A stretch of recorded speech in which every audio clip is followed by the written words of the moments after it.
സുഗമദേവി സീരിയലിൻ്റെ പുതിയൊരു എപ്പിസോഡിൻ്റെ promo review വിശേഷങ്ങളിലേക്ക് എല്ലാവർക്കും സ്വാഗതം. അങ്ങനെ നമ്മളുടെ ഗിരീഷിനാണെങ്കിൽ ഈ ദേവിക പ്ലാന്റിന് സാങ്ഷൻ കൊടുത്ത കാര്യം അറിഞ്ഞിട്ട് ചന്ദ്രോത്തേക്ക് വരാണ്. ചന്ദ്രോത്ത് വന്നതും ഈ ഗിരീഷൻ പ്രഭാവതിയോട് ചോദിക്കുന്നുണ്ട്, മേഡം ദേവിക ഇവിടെ ഇല്ലേന്ന്. ആ സമയത്ത് പ്രഭാവതി പറയുന്നുണ്ട്, എന്താ ഗിരി കാര്യം എന്താണെന്ന് വെച്ചാൽ പറയാമെന്ന് പറയുമ്പം അത് മേഡത്തോട് പറയേണ്ട കാര്യമല്ല, എനിക്കത് ദേവികയോട് ചോദിക്കേണ്ട കാര്യം. ദേവിക എവിടെയെന്ന് ചോദിക്കുമ്പം ദേവിക ഇതുവരെ എത്തിയിട്ടില്ല.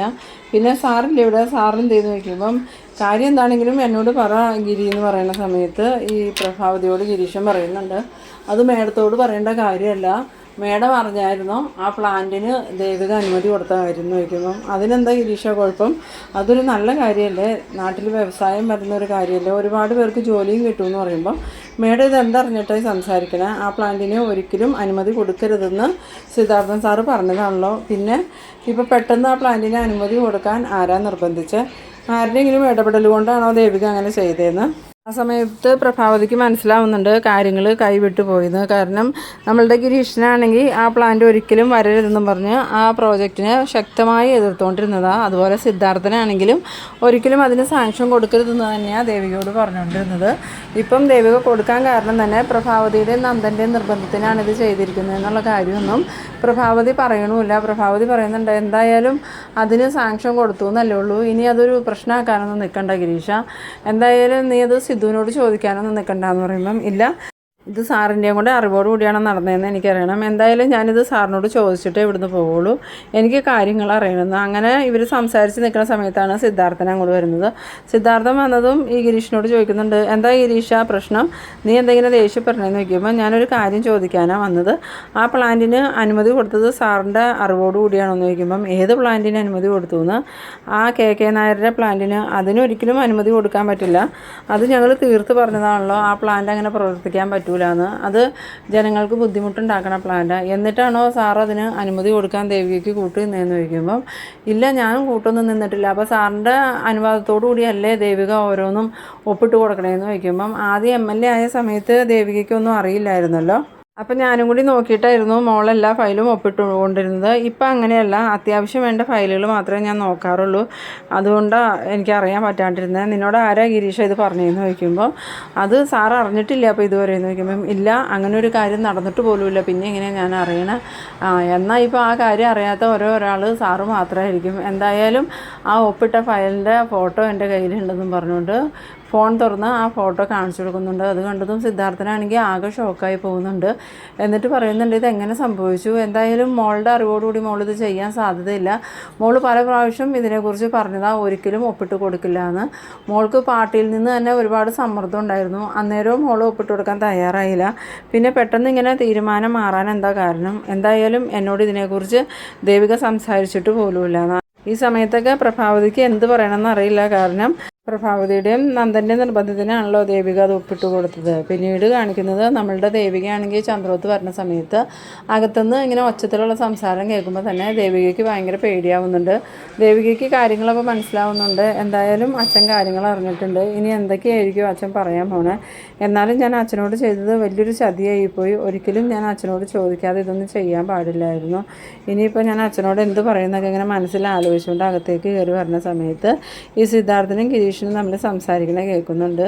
ദേവികയെ കണ്ടതും സിദ്ധാർത്ഥൻ ചോദിക്കുന്നുണ്ട്, മോളെ ഈ ഗിരീഷൻ എന്തൊക്കെയോ പറയുന്നുണ്ട്, അതിലെന്തെങ്കിലും സത്യം ഉണ്ടോ എന്ന് ചോദിക്കുമ്പം എന്താ അച്ഛാന്ന് ചോദിക്കുന്നു. ആ സമയത്ത് സിദ്ധാർത്ഥൻ ചോദിക്കുന്നുണ്ട്, മോള് ആ കെ നായരുടെ പ്ലാന്റിന് സാങ്ഷൻ കൊടുത്തോന്ന്. ആ സമയം ദേവിക പറയുന്നുണ്ട്, ഉവ്വ അച്ഛാ, മോളത് ആരോട് ചോദിച്ചിട്ടാണ് കൊടുത്തത്, എൻ്റെ അടുത്ത് ഒരു വാക്ക് പറഞ്ഞ പോലുമില്ലല്ലോ, ഞാൻ മോളോട് പ്രത്യേകം പറഞ്ഞിരുന്നതല്ലേ, അതിൻ്റെ എന്തെങ്കിലും കാര്യം വന്നാൽ എന്നോട് ചോദിക്കാതെ ഒന്നും ചെയ്തതെന്ന്, പിന്നെ മോളെന്താ അങ്ങനെ ചെയ്തതെന്ന് ചോദിക്കുമ്പോൾ അതൊരു പ്രത്യേക സാഹചര്യത്തിൽ എനിക്കങ്ങനെ ചെയ്യേണ്ട വന്നു എന്ന് പറയുമ്പോൾ സിദ്ധാർത്ഥനാണെങ്കിൽ ഭയങ്കരമായിട്ട് ദേഷ്യപ്പെടുന്നുണ്ട്. ആ സമയം പ്രഭാവതി പറയുന്നുണ്ട്, അത് കഴിഞ്ഞില്ല സിദ്ധു, ഇനി അതിൻ്റെ പേരും പറഞ്ഞ് ദേവികയെ വിഷമിപ്പിക്കേണ്ട, എന്തായാലും നമുക്ക് ബുദ്ധിമുട്ടുള്ള കാര്യമൊന്നും അല്ലല്ലോ എന്ന് പറയുമ്പം സിദ്ധാർത്ഥനാണ് ഈ പ്രഭാവതിയോട് ദേഷ്യത്തോടുകൂടി, നീ മാറി നിൽക്ക്, നീ മിണ്ടരുത്, നീ ഇതിലിടപെടുകയും ചെയ്യരുത്, ഞാൻ ദേവികയോട് പ്രത്യേകം പറഞ്ഞിരുന്നത് ആ പ്ലാന്റിന് ഒരു കാരണവശാലും അനുമതി കൊടുക്കരുതെന്ന്, ആ പ്ലാന്റ് ഞാൻ MLA ആയിരുന്ന സമയത്തും വന്നതാണ്, അന്ന് ഞാനത് ഒഴിവാക്കി വിട്ടതാണ്, പിന്നീട് ദേവിക MLA ആയതിനു ശേഷം അവർ രണ്ടാമത് വീണ്ടും ആ പ്ലാന്റും കുത്തിപ്പൊക്കിക്കൊണ്ട് വന്നതാണ്,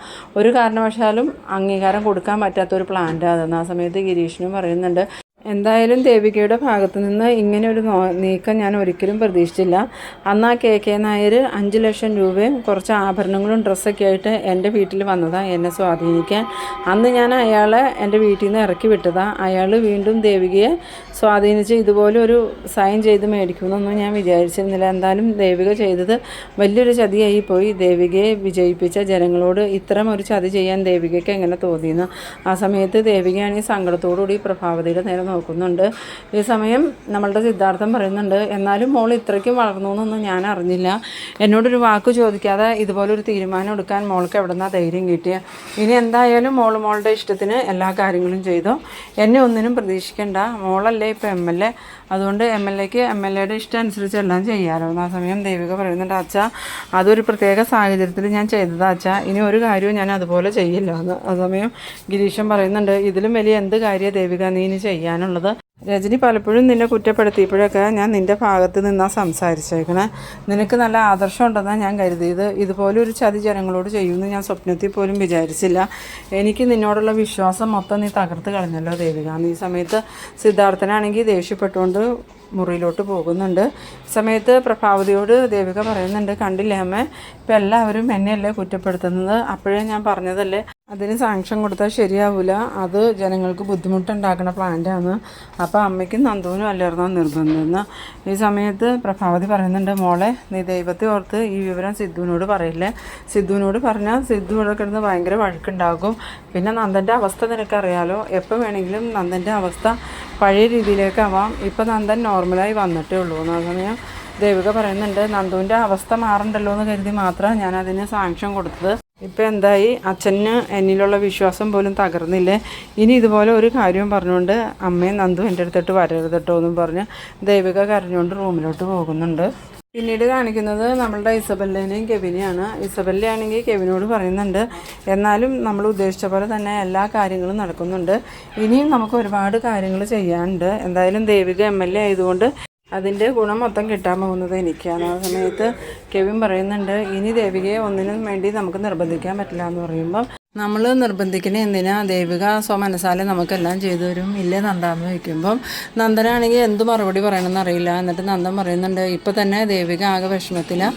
അവൾ ഒരിക്കലും ചെയ്യരുതെന്ന് കരുതിയ കാര്യം നമ്മളെല്ലാവരും നിർബന്ധിച്ച് അവളെയും കൊണ്ട് ചെയ്യിപ്പിച്ചത്. ഇനി ഇതുപോലുള്ള എന്തെങ്കിലും കാര്യം പറഞ്ഞുകൊണ്ട് ദേവിയുടെ അടുത്തേക്ക് ചെല്ലാനൊന്നും എനിക്ക് പറ്റില്ല. ഇപ്പം തന്നെ വീട്ടിൽ അച്ഛനെ അറിഞ്ഞിട്ടുണ്ടെങ്കിൽ ഇത് വലിയൊരു പ്രശ്നമാവും. ആ സമയത്ത് ഇസബെല്ല പറയുന്നുണ്ട്, എന്ത് സംഭവിച്ചാലും നമ്മൾ ഒരുമിച്ച് നിൽക്കണം നന്ദ. എന്തായാലും നന്ദൻ ഞങ്ങളുടെ കൂടെ തന്നെ നിൽക്കൂലെന്ന് ചോദിക്കണം. ആ സമയത്ത് കെവിൻ പറയുന്നുണ്ട്, പിന്നില്ലാതെ നീ എന്തൊരു ചോദ്യം ചോദിക്കണേ, എന്ത് കാര്യത്തിനും നന്ദൻ നമ്മുടെ കൂടെ തന്നെ ഉണ്ടാവും, നീ ധൈര്യമായിട്ട് മുന്നോട്ട് പോയിക്കോന്ന്. അപ്പോൾ നമ്മളുടെ ഇസബെല്ലയും കെവിനും കൂടി എന്തൊക്കെയോ കാര്യങ്ങൾ പ്ലാൻ ചെയ്യുന്നുണ്ട്. ഇനിയും ഋഷിയുടെ ആ കൊലക്കേസും വെച്ച് നന്ദനെ ബ്ലാക്ക്മെയിൽ ചെയ്ത് ദേവികയും കൊണ്ട് പല കാര്യങ്ങളും നേടിയെടുക്കുക എന്നുള്ളൊരു കണക്കൂട്ടലിൽ തന്നെയാണ് നമ്മളുടെ കെവിനും ഇസബെല്ലയും നിൽക്കുന്നത്. പക്ഷേ നന്ദനാണെങ്കിൽ ഇതൊന്നും മനസ്സിലാവണില്ല. പിന്നീട് കാണിക്കുന്നത് നമ്മളുടെ നന്ദൻ വൈകിട്ട് വീട്ടിലോട്ട് വരുന്ന സമയത്ത് പ്രഭാവതി നന്ദാന്നും പറഞ്ഞുകൊണ്ട് ചെല്ലുണ്ട്. അപ്പോൾ സമയത്ത് എന്താ അമ്മയെന്ന് ചോദിക്കുമ്പം നന്ദ ആകെ പ്രശ്നമായി, സിദ്ധു വിവരങ്ങളൊക്കെ അറിഞ്ഞു, ഗിരീശൻ ഇവിടെ വന്നിട്ടുണ്ടായിരുന്നു, ഭയങ്കര പ്രശ്നമായി, ദേവികയെ ഒരുപാട് വഴുക്ക് പറഞ്ഞു എന്ന് പറയുന്നത്. ആ സമയത്ത് നന്ദൻ പറയുന്നുണ്ട്, അല്ലെങ്കിലും നമ്മൾ ഒരിക്കലും ദേവിയെ കൊണ്ട് അങ്ങനെയൊന്നും ചെയ്യിപ്പിക്കാൻ പാടില്ലായിരുന്നു അമ്മേ. അച്ഛനും എതിർത്തിരുന്ന ഒരു കാര്യത്തിനാണ് ദേവികയെ നമ്മൾ നിർബന്ധിച്ചത്. അതൊന്നും കുഴപ്പമില്ല മോനെ, എന്തായാലും നമ്മുടെ കാര്യം നടന്നല്ലോ, നിൻ്റെ ജീവിതം രക്ഷപ്പെട്ടല്ലോ എന്ന് പറയുമ്പോൾ നന്ദൻ പറയുന്നുണ്ട്, ഇതുകൊണ്ടൊന്നും പ്രശ്നം തീരുമെന്ന് എനിക്ക് തോന്നണില്ല അമ്മേ. ഇനിയും ഇസബെല്ല ഇതുപോലെ ഓരോരോ കാര്യങ്ങളുമായിട്ട് നമ്മുടെ അടുത്തോട്ട് വന്നാൽ നമ്മൾ എന്ത് ചെയ്യും? എല്ലാത്തിനും നമുക്ക് ദേവിയെ നിർബന്ധിക്കാൻ പറ്റുമെന്ന്. ആ സമയത്ത് പ്രഭാവതി ചോദിക്കുന്നുണ്ട്, അതെന്താ നന്ദു നീ അങ്ങനെ പറഞ്ഞതെന്ന് ചോദിക്കുമ്പം, അല്ല, ഇന്ന് ഇസബെല്ലയുടെ സംസാരത്തിൽ നിന്നും എനിക്ക് അങ്ങനെയാണ് മനസ്സിലായത്.